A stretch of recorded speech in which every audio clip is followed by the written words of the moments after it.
Как да спреш да отлагаш? 3 доказани техники. Колко пъти си казвал «ще започна утре»?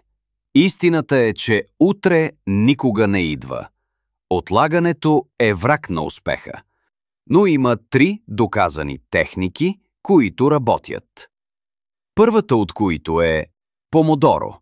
Работи 25 минути с 5 минути почивка. Това създава ритъм и фокус. Втора техника – правилото на 2 минути. Ако задачата отнема по-малко от 2 минути, направи я веднага. Трета техника – правилото 80-20. Идентифицирай 20% от действията, които носят 80% резултат. Концентрирай се върху тях. Стартирай днес, макар и с малки стъпки. Всеки малък успех гради навик. Започни сега, дори само за 2 минути, и ще усетиш разликата.